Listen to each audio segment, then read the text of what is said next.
सबसे बड़ा धोखा हमारे सुंदरमणि के लोगों के साथ तब हुआ जब हमारी कॉन्स्टिट्यूंसी काटी गई।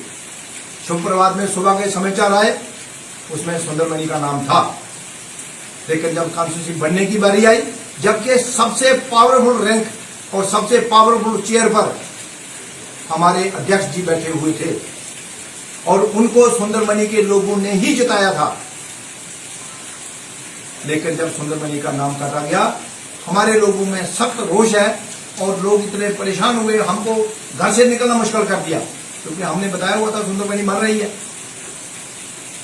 और हमको ऐसे लगा कि इस हालात में हम यहाँ काम करना, हमारे लोगों को काम करना बहुत कठिन होगा। और बहुत सी घटना है, बीडीसी के इलेक्शन हुए, अलग अलग लोगों को बता दिया गया, बीडीसी के इलेक्शन हुए, उनमें भी ऐसे राजनीति, ओछी राजनीति की गई, सस्ती लोकप्रियता हासिल करने के लिए किए गए, जिसको हम लोग नहीं पचा पाए। अब पीछे देखो, तो थोड़े दिन से ऐसा बवाल मचा हुआ, हर चैनल पर आ रहा है कि अध्यक्ष जी ने अपने घर में वो बनाया है, हाल बनाया है, 90 लाख रुपया दिया है। लोग प्रश्न कर रहे हैं हमसे, हमारे पास कोई जवाब नहीं है। हमारे पास यहाँ हमारे 3 लोग शहीद हुए हैं। सुरेंद्र चौधरी जी ने तो ये भी आरोप लगाए थे कि जो आपके अध्यक्ष हैं और जो साथ में कोल साहब हैं, वो दोनों जो है वो मिलकर करप्शन करते हैं। इस पर आपके क्या विचार हैं? आप भी भाजपा के कार्यकर्ता रह सकते हैं, आपको क्या लगता है कि जो सुरेंद्र चौधरी जी ने आरोप लगाए हैं वो वाकई में सच है या नहीं? देखो जी, अशोक पुल जी के बारे में तो हम कुछ कह नहीं सकते, क्योंकि हमें कोई उनके साथ ऐसा डिफरेंस लगा नहीं।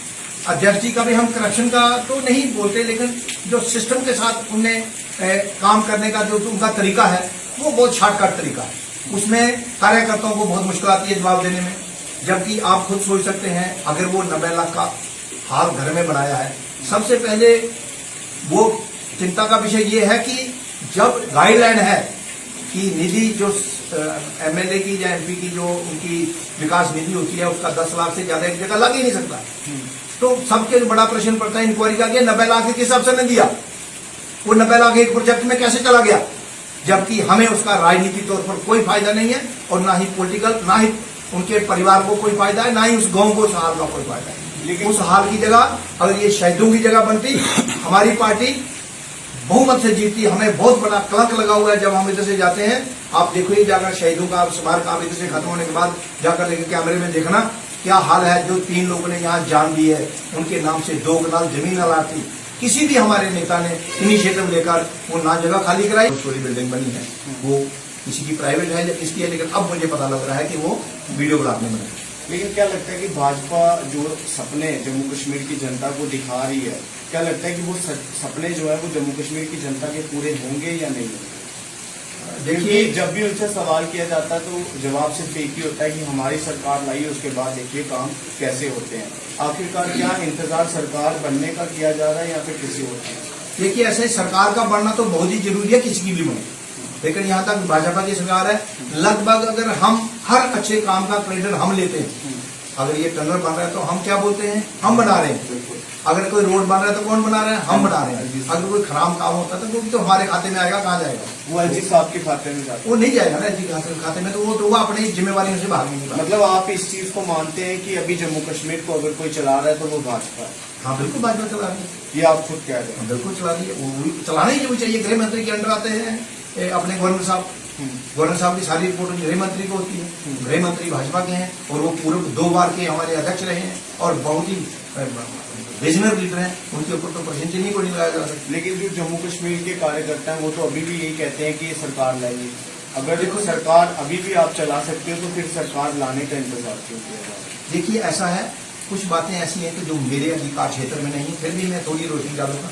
जहाँ तक हम सुंदरमणि की बात करेंगे, सुंदरमणि के साथ जितना सौतेला व्यवहार, जितना हमको जिसको बोलते हैं डोगरी भाषा में रगड़ा दिया है हमारी सरकार ने, इतना आज तक ना एनसी ने दिया है ना कांग्रेस ने दिया। हम सब लोग जो यहाँ बैठे थे, हम हर आदमी के दरवाजा खटखटाया हमने जाकर। हमारे पास चिट्ठियां हैं कि सुंदरमणि वालों ने अलग कॉन्स्टिट्यूंसी हम नहीं मांग रहे हैं, अगर बन सकती है तो हमारी अलग करना, हमारा हिस्सा मत काटना, हमको डिवाइड मत करना। लेकिन बड़े अफसोस की बात है, हमारी 7 पंचायतें कहीं और लगा दी गई, आधा हिस्सा कहीं और लगा दिया गया। पिछले 70 साल से हम इशारा, हमारा बड़ा भाई था, हम छोटे भाई थे, हमने लगभग उसको स्वीकार कर लिया था कि हमारा बड़ा भाई है, लेकिन अब हमारे पास हमारी म्यूनसिपल कमेटी कई सालों से बनी हुई है। वजीर कमीशन ने सुंदरबनी को विधानसभा देने का रिकमेंड किया था, और कौन सा कमीशन है? गलोरिया कमीशन जो बैठा था उसने भी सुंदरबनी को रिकमेंड किया कि सुंदरबनी को कॉन्स्टिट्यूशन का दर्जा दिया जाए, लेकिन खन्ना मंडी की कोई डिमांड ही नहीं थी। और हमको अब किसके नीचे लगा दिया गया? काला कोर्ट के नीचे लगा दिया गया, और साथ में हमारे 14,000 वोट काट के निशाने के साथ लगे। इसका मतलब कि हम आने वाले समय में कभी भी हम ना तो दावा पेश कर पाएंगे कॉन्स्टिट्यूंसी का, और ना ही अपना एमएलए बना पाएंगे। सर, जिस तरीके से सुरेंद्र चौधरी के बाद महेंद्र सुजन ने परिवार, लेकिन अब मुझे पता लग रहा है कि वो वीडियो बनाने में। लेकिन क्या लगता है कि भाजपा जो सपने जम्मू कश्मीर की जनता को दिखा रही है, क्या लगता है कि वो सपने जो है वो जम्मू कश्मीर की जनता के पूरे होंगे या नहीं होंगे? देखिए, जब भी उनसे सवाल किया जाता है तो जवाब सिर्फ एक ही होता है कि हमारी सरकार लाई, उसके बाद देखिए काम कैसे होते हैं। आखिरकार क्या इंतजार सरकार बनने का किया जा रहा है या फिर किसी और का? देखिए, ऐसे सरकार का बनना तो बहुत ही जरूरी है, किसी की भी बने, लेकिन यहाँ तक भाजपा की सरकार है, लगभग अगर हम हर अच्छे काम का क्रेडिट हम लेते हैं। अगर ये टनल बन रहा है तो हम क्या बोलते हैं? हम बना रहे हैं। अगर कोई रोड बन रहा है तो कौन बना रहा है? हम बना रहे हैं। अगर कोई खराब काम होता है तो वो भी तो हमारे खाते में आएगा, कहाँ जाएगा? वो एलजी साहब के खाते में जाता है। वो नहीं जाएगा ना एलजी खाते में, तो वो अपनी जिम्मेवारी से भाग नहीं पाएगा। मतलब आप इस चीज को मानते हैं कि अभी जम्मू कश्मीर को अगर कोई चला रहा है तो वो भाजपा है? हाँ, बिल्कुल भाजपा चला रही है, ये आप खुद कह रहे हैं। बिल्कुल चला रही है, वो चलाना ही चाहिए। गृह मंत्री के अंडर आते हैं अपने गवर्नर साहब। गवर्नर साहब की सारी रिपोर्ट गृह मंत्री को होती है। गृह मंत्री भाजपा के हैं, और वो पूरे 2 बार के हमारे अध्यक्ष रहे हैं, और बहुत ही विजनर लीडर हैं। उनके ऊपर तो प्रश्नचिन्ह को नहीं लगाया जा सकता। लेकिन जो जम्मू कश्मीर के कार्यकर्ता हैं वो तो अभी भी यही कहते हैं कि ये सरकार लाएगी। अगर देखो सरकार अभी भी आप चला सकते हो तो फिर सरकार लाने का इंतजार क्यों किया जा रहा है? देखिए, ऐसा है, कुछ बातें ऐसी हैं कि जो मेरे अधिकार क्षेत्र में नहीं, फिर भी मैं थोड़ी रोशनी डालूंगा। जहां तक हम सुंदरबनी की बात करेंगे, सुंदरबनी के साथ जितना सौतेला व्यवहार, जितना हमको जिसको बोलते हैं डोगरी भाषा में रगड़ा दिया है हमारी सरकार ने, इतना आज तक ना एनसी ने दिया है ना कांग्रेस ने दिया। हम सब लोग जो यहाँ बैठे थे, हम हर आदमी के दरवाजा खटखटाया हमने जाकर। हमारे पास चिट्ठियां हैं कि सुंदरबनी वालों ने अलग कॉन्स्टिट्यूंसी हम नहीं मांग रहे हैं, अगर बन सकती है तो हमारी अलग करना, हमारा हिस्सा मत काटना, हमको डिवाइड मत करना।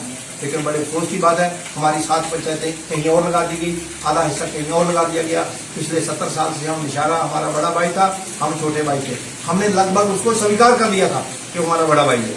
लेकिन अब हमारे पास हमारी म्यूनसिपल कमेटी कई सालों से बनी हुई है। वजीर कमीशन ने सुंदरबनी को विधानसभा देने का रिकमेंड किया था, और कौन सा कमीशन है? गलोरिया कमीशन जो बैठा था उसने भी सुंदरबनी को रिकमेंड किया कि सुंदरबनी को कॉन्स्टिट्यूशन का दर्जा दिया जाए, लेकिन खन्ना मंडी की कोई डिमांड ही नहीं थी। और हमको अब किसके नीचे लगा दिया गया? काला कोर्ट के नीचे लगा दिया गया, और साथ में हमारे 14,000 वोट काट के निशाने के साथ लगे। इसका मतलब कि हम आने वाले समय में कभी भी हम ना तो दावा पेश कर पाएंगे कॉन्स्टिट्यूंसी का, और ना ही अपना एमएलए बना पाएंगे। सर, जिस तरीके से सुरेंद्र चौधरी के बाद महेंद्र सुजन ने परिवारवाद के ऊपर टिप्पणी जो है वो की है कि पहले इलेक्शन हुए डीडीसी के, उसमें भी उन्होंने अपने जो है बाबू जी को आगे किया, उसके बाद अब रिकी वो भी भाजपा में शामिल हुए। इस पर क्या कहेंगे, कितनी सच्चाई है? देखिए, मैं एक चीज बताता हूँ आपको, परिवारवाद कोई समस्या नहीं है अगर वो परिवार पार्टी के कामों में बढ़ चढ़कर हिस्सा लेता है। जब राणा साहब के इलेक्शन हुए, हमारे अध्यक्ष जी के इलेक्शन हुए एमएलए के, ये परिवार कहीं भी फ्रंट लाइन में नहीं आया। उसके बाद जब बीडीसी के इलेक्शन हुए, तब भी इनके परिवार का कोई सदस्य राजनीति में क्षेत्र में कोई इंटरफेरेंस नहीं किया। तो हमें ये लगा कि हमारे जो अध्यक्ष जी हैं ये तो परिवारवाद से बहुत ऊंचे हैं, इनका तो आएगा ही कोई परिवार। बीडीसी का इलेक्शन हुआ, इलेक्शन हमारा कैंडिडेट हारा, और जो जीता वो भी हमारा कैंडिडेट था, लेकिन उसको जानबूझ के किनारे किया गया। विकास शर्मा बहुत ही अच्छा हमारा वर्कर था, उसको टिकट नहीं दी गई, प्रेशर डाला गया कि इसका नाम टिकट में काट दो, हमारे ऊपर डाला गया कि इसका टिकट में नाम नहीं देना। और जिस दिन वो जीत के गया उसी दिन उसको भाजपा ज्वाइन करा दी। और मैं आपको एक फोटो दिखाता हूं, आप देख के हैरान लग जाओगे, कोई भी अध्यक्ष कहीं भी ये हरकत नहीं करता है। ये देखो, आप विकास जी को अध्यक्ष जी ने अपनी कुर्सी के ऊपर बढ़ाया हुआ है, ये विकास शर्मा है। ये जो अध्यक्ष की कुर्सी होती है जम्मू में, जिसको साथ हम टच नहीं कर सकते, हाथ नहीं लगा सकते, उसके ऊपर ये बैठा हुआ है। ये आपको कापी मिल सकती है। फिर उसको जब अपने साथ मिलाया और बाद में जब उसने थोड़ा सा इनके परिवार के खिलाफ बयानबाजी देनी शुरू की, वो जो क्रशर लगे थे उनके बारे में शुरू किया और 2 दिन के अंदर इसको सस्पेंड करा दिया। वही रेजुलेशन खड़ाबल्ली के सरपंचों ने डाला, 7 में से 5 सरपंचों ने लेके दिया। ये खड़ाबल्ली का मेरे पास रेजुलेशन है, हम अखनूर से लेके आए हैं।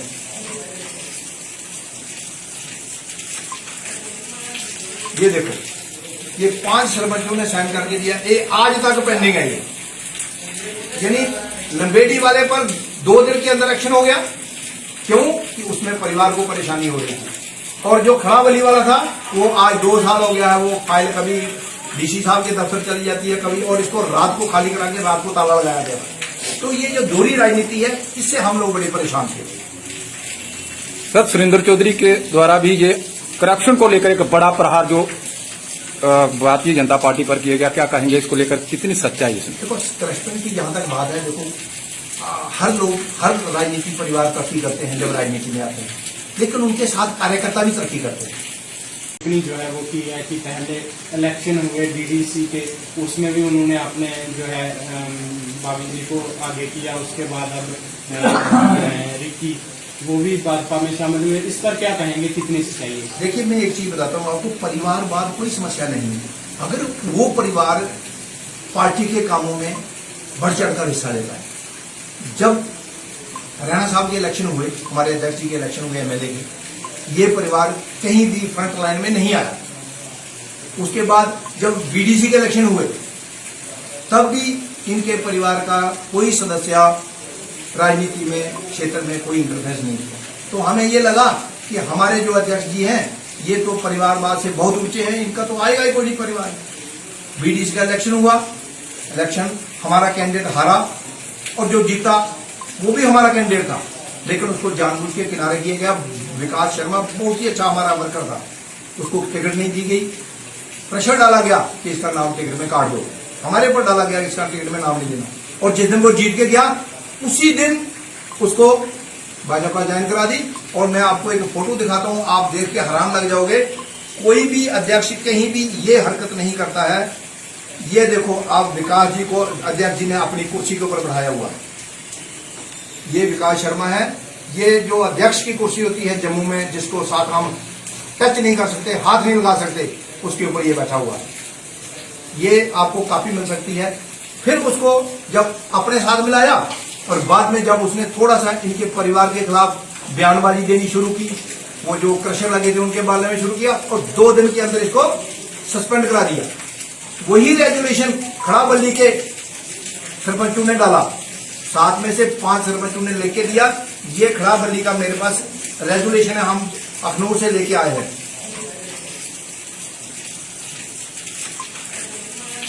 ये देखो, ये 5 सरपंचों ने साइन करके दिया, ये आज तक पेंडिंग है। ये यानी लंबेडी वाले पर 2 दिन के अंदर एक्शन हो गया। क्यों? कि उसमें परिवार को परेशानी हो रही थी। और जो खड़ाबली वाला था वो आज 2 साल हो गया है, वो फाइल कभी डीसी साहब के दफ्तर चली जाती है कभी, और इसको रात को खाली करा के रात को ताला लगाया गया। तो ये जो दोहरी राजनीति है, इससे हम लोग बड़े परेशान थे। सर, सुरेंद्र चौधरी के द्वारा भी ये करप्शन को लेकर एक बड़ा प्रहार जो भारतीय जनता पार्टी पर किया गया, क्या कहेंगे इसको लेकर, कितनी सच्चाई है इसमें? देखो, करप्शन की जहां तक बात है, देखो हर लोग, हर राजनीति परिवार तरक्की करते हैं जब राजनीति में आते हैं, लेकिन उनके साथ कार्यकर्ता भी तरक्की करते हैं। ये तो प्रश्न चिन्ह का विषय है कि जो पीछे बैठे हैं, बहुत से लोग हैं जिनके पास ठेकेदारी का लाइसेंस है, एक भी आदमी तरक्की नहीं कर पाया।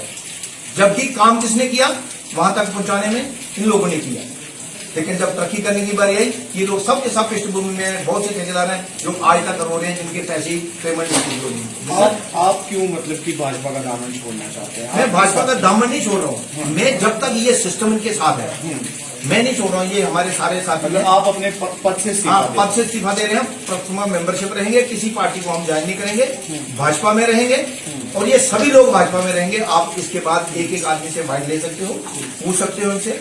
सर जी एक आखिरी सवाल है, नशा मुक्त भारत के अभियान कैंप भी लगाए जाते हैं, हर चीज होती है, आपने कोर्ट के अंदर भी देखा होगा, कल रात को एक वाइन शॉप खोली गई। आप कहते हैं कि भाजपा की इंटरेक्टली सरकार है, तो आखिर ये वाइन शॉपें फिर कौन खोल रहा है, हेजिटेशन कौन खोल रहा है, लोगों को मारा जा रहा है, स्कूल के 5 मीटर पर दुकानें जो शराब की खुल रही हैं, और इसमें कुछ भाजपा के नेता भी हैं जिनके नाम पे दुकानें। मैं बिल्कुल सहमत हूँ, ऐसा हुआ। मैं आपको एक वाक्य बताता हूँ। ये हमारे कैप्टन महेश जी हैं, बड़े बड़े कार्यकर्ता है हमारे, बहुत मेहनत किया, क्योंकि मैं उस टाइम कुछ भी नहीं था। ये हमारे इलेक्शन के इंचार्ज थे, मैं इनकी गाड़ी में घूमता था। ये पूरी रात इन लोगों ने काम किया है। ये एक आदमी को लेकर आए हमारे अध्यक्ष के पास, जाग उंगली में हम बैठे थे, मैं साफ करता था। उसकी वाइन शॉप में कुछ टेक्निकल प्रॉब्लम होने की वजह से उसकी वाइन शॉप बंद हो गई। तो कैप्टन साहब ने मेरे को बोला, आप बोले मैं नहीं बोलूंगा, ये मांग है जी किसी की, तो आप बोले। इन्हें बोला साहब इसकी वाइन शॉप है, इसको 31 लाख रुपए का नुकसान हुआ, इसकी वाइन शॉप खोलने दो। उसने बोला कैप्टन साहब मेरा खून ले लो, निकालो उसने, मेरा खून ले लो, मेरी किडनी ले लो, लेकिन मैं वाइन शॉप नहीं खोलने दूँ। हमें आज सबसे बड़ा अफसोस कब आया, जितनी भी वाइन शॉपें खुली हैं उसमें जितनी भी इधर खुली हैं, मैंने उसका मैं प्रूफ नहीं दे सकता हूँ, क्योंकि मैं कोई अफसर तो हूँ, मुझे कोई डॉक्यूमेंट देगा नहीं, लेकिन ये एलिगेशन है कि जितनी भी वाइन शॉपें खुली हैं सब में इनके परिवार का हिस्सा है। और इनका भाई जो यहाँ SSD में, वो जब यहाँ रहता था, वो जो वाइन शॉप वाला बंदा उसी की गाड़ी में घूमता था, उसी के पास रहता था। तो वाइन शॉप अगर कार्यकर्ता खोले तो बहुत खराब। तो आपको क्या लगता है कि अभी भाजपा कार्यालय में क्या मनमानी चलती है? बिल्कुल मनमानी चलती है। किसकी चलती है आपको? देखो जी, किसकी चलती है? जो सबसे बड़ा होता है उसी की चलती है। घर में अगर बाप बड़ा है तो बाप की चलेगी। आप ये खुद सोचो कि हमारा जो कार्य पद्धति है, हम किस लिए आज परेशान हैं? हम तो बड़े अनुशासन वाले बंदे हैं, हम तो ऐसी बात करते नहीं है, लेकिन परेशान किस कारण हुए? हमारी जो कार्य पद्धति करने की, हम सबसे पहले क्या करते हैं, बूथ के ऊपर एक टीम भेजते हैं जिले से, जो बूथ प्रेसिडेंट चुनती है। फिर बूथ प्रेसिडेंट सब पूछा ही नहीं किया, कोर कमेटी का कोई मतलब नहीं रहा क्या है। तो ये सब चीजें जो है लगी है हमें, तो हम बड़े आहत हो गए, इसलिए हम बोल रहे हैं कि हम घर में बैठेंगे। अभी हम और किसी पार्टी में तो जाएंगे नहीं, लेकिन घर में बैठेंगे। हाँ, जब कहीं नेतृत्व परिवर्तन होगा, नई चीजें बढ़ेगी, अगर हमारी जरूरत होगी तो हम जब कर लेंगे। कैप्टन साहब, अगर इस वक्त आपको देखिए, जो भाजपा की कमियां थी वो तो आपने सभी गिनवा दी, लेकिन अगर इस वक्त आपको अशोक कोल साहब या फिर भाजपा अध्यक्ष रविंद्र रैना जी देख रहे होंगे, क्या एक अपील जो है वो उनसे आप करना चाहेंगे? मैं उनसे एक ही अपील, परिवार के मुखिया है वो, तो मैं परिवार को मैं उनसे एक ही अपील करना चाहूंगा कि जो चीज प्रैक्टिकल नहीं हो सकती है उसके विषय में लोगों को नहीं बोलना चाहिए। अगर आप झूठा वायदा करेंगे, गलत चीज इंटरप्रेट करेंगे, उसके लिए आने वाले समय में, क्यों आजकल नेट का जमाना है, लोग ढूंढ के निकालते हैं। जैसे अध्यक्ष ने बोला कि मैं तनख्वाह नहीं लेता, सबसे पहले उन्होंने क्या बोला जब बने, बहुत बढ़िया लोकप्रियता मिली कि हिंदुस्तान का एकमात्र अध्यक्ष है, MLA है जो तनख्वाह नहीं लेता। लेकिन आज उस पर प्रश्न चिन्ह लग रहा है, मुझे नहीं पता कहां जाती है, लेकिन प्रश्न चिन्ह लग रहा है कि एक ट्रस्ट बनाया है, और ट्रस्ट में बीजेपी का हमारा कोई आदमी नहीं होता। इतना मैं गारंटी के साथ कह सकता हूँ। परिवार पूरे परिवार के लोग बैठे हैं ट्रस्ट में, वो पैसा कहां जाता है, क्या काम भलाई के हुए हैं, उसके विषय में पूछने का वो विषय है, उसको हम बोल नहीं सकते। आप खुद सोचो, बाला साहब ठाकरे कितना बड़ा नेता, माला पहनता था, हाथ में बियर पीता, कोई ऑब्जेक्शन नहीं करता था, क्योंकि उसने अपनी छवि ऐसे बनाई थी। लेकिन अगर आपने छवि बनाई है बोले सन्यासी की, और ये चीजें आपके ऊपर इल्जाम लगते हैं, ये प्रश्न चिन्ह है, और इसमें कार्यकर्ताओं को जवाब देना बहुत मुश्किल लगता है, और कार्यकर्ता बहुत आहत होता है, बहुत परेशानी में पड़ता है। अगर आज जोगी जी पैंट कमीज पहनेंगे, दुनिया पैंट कमीज पहनती है, लेकिन अगर आज जोगी जी पैंट कमीज मानेंगे तो मीडिया की पहली खबर बनेगी, क्योंकि उन्होंने अपनी छवि ऐसी रखी है, तो छवि को बरकरार रखा है। हमारे अध्यक्ष ने जैसी उनकी छवि थी, हम बोलते हैं, हम उनको कहते थे कि हमारे पास एक ऐसा एसेट्स आया था जो दिल्ली में राजनीति करके योगी और मोदी जी के साथ का नेता बन सकता था, लेकिन कुछ ऐसे लोगों के चुंगल में फंस गए कि उन्हें हमारा तो कोड़ा किया ही किया, अपना भी कर दिया। सर, क्या आप मानते हैं सुरेंद्र चौधरी के द्वारा भारतीय जनता पार्टी को छोड़ने के पश्चात जो भारतीय जनता पार्टी है ये बड़े संकट में आ सकती है, मानते हैं सर? देखो, ऐसा निशारा में तो संकट में आएगी। क्यों? हम वहां अपना BDC नहीं जिता पाए, हम वहां अपना DDC नहीं जिता पाए, हम अपना वहां कोई भी इलेक्शन हम सुरेंद्र चौधरी के सहयोग के बगैर नहीं जीत पाए। तो हम MLA जिताना मुझे नहीं लगता बहुत मुश्किल होगा, और सुरेंद्र चौधरी जी लोगों के साथ जुड़े हुए लीडर हैं हमारी पार्टी को। तो मैं तो बोलता हूँ, एक अगर बूथ प्रेसिडेंट बूथ छोड़ता है, हमारी पार्टी से निकलता है, हम उसको 2 साल 3 साल तक कवर नहीं कर सकते। ये तो बहुत बड़ी लीडर छोड़ रहे हैं, महेंद्र सिंह जैसे छोड़ रहे हैं, नहीं छोड़ रहे, तो पार्टी को नुकसान तो होगा, इसमें सामने नजर आएगा। धन्यवाद। धन्यवाद।